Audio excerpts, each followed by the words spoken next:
પ્રકારની સ્થિતિ માત્ર સાયણની નથી, પરંતુ સમગ્ર જિલ્લાની જો વાત કરીએ તો સમગ્ર જિલ્લામાં ગામડાઓની આ જ પરિસ્થિતિ છે।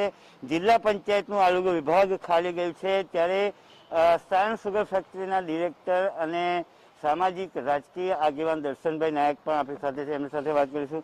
દર્શનભાઈ, ગામડાઓની જો વાત કરીએ તો 350 કરતાં વધુ લોકો સરકારી ચોપડે મોતને ભેટ્યા છે। એનાથી જે અલગ હોય એ આંકડો વધી શકે એમ છે। શું કહેશો, આરોગ્ય વિભાગ ખાલી ગયું છે? ખાસ કરીને સુરત જિલ્લામાં માર્ચ મહિના પછી જે રીતે કોરોનાની ઘટી જે બીજા વેવમાં પકડી છે, એ અનુસંધાનમાં વહીવટીતંત્ર અને સરકારશ્રીએ જે રીતે આગોતરા પગલાં લેવા જે પગલાં લેવામાં નથી આવ્યા, અને ગામડાના લોકોને એ પ્રકારની નોંધારા મૂકવામાં આવ્યા કે ભાઈ ગામડામાં કોરોનાની કોઈ પણ પ્રકારની શહેરના લોકોને થાય છે, ગામડાના લોકોને થતો નથી। આ અનુસંધાનમાં આ ગામડાના લોકો બેફિકરથી એની કામગીરીમાં જોતરાયેલા રહ્યા હતા, અને જ્યારે કોરોનાની ગતિ વધી એના કારણે જે પ્રાથમિક સુવિધા આપવાની હોય તો તમે જોઈ શકો સુરત જિલ્લામાં 57 જેટલા પીએચસી સેન્ટરો આવેલા છે, 9 જેટલી રેફરલ હોસ્પિટલો આવી।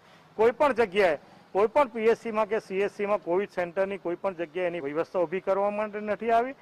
વહીવટીતંત્રએ ખાનગી હોસ્પિટલો સુરત જિલ્લાની અને જે ટ્રસ્ટની હોસ્પિટલો આવેલી છે, આ ટ્રસ્ટની હોસ્પિટલો અને સામાજિક સંસ્થાઓએ કોવિડ સેન્ટરો, આઇસોલેશન સેન્ટરો બનાવવામાં આવ્યા, પરંતુ ઓક્સિજનની સુવિધાના અભાવને કારણે ત્યાં વેન્ટિલેટર કે બીજી જે ઓક્સિજન બેડની સુવિધાની જે જરૂરિયાત છે, એના કારણે એ જરૂરિયાત ન પૂરી પાડતા ગામડાના લોકોએ સિવિલ હોસ્પિટલ હોય, સિમેર હોસ્પિટલ હોય, સુરત શહેરની ખાનગી હોસ્પિટલ હોય કે ગામડાની ખાનગી હોસ્પિટલ હોય, એમાં દર્દીએ દાખલ થવું પડે।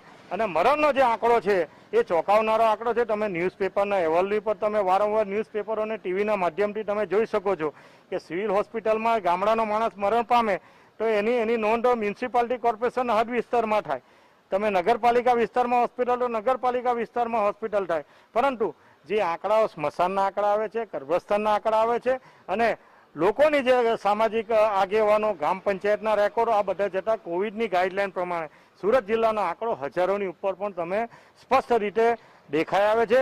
વહીવટીતંત્રને અમે વિનંતી કરીએ છીએ કે ફક્ત જાગૃતતાના ભાગરૂપે પણ તમે સુવિધા ઊભો કરો। તમે સાયણ ખાતે તમે જોઈ શકો છો કે જે આઇસોલેશન સેન્ટર વહીવટીતંત્રે, આરોગ્ય વિભાગે તાલુકાને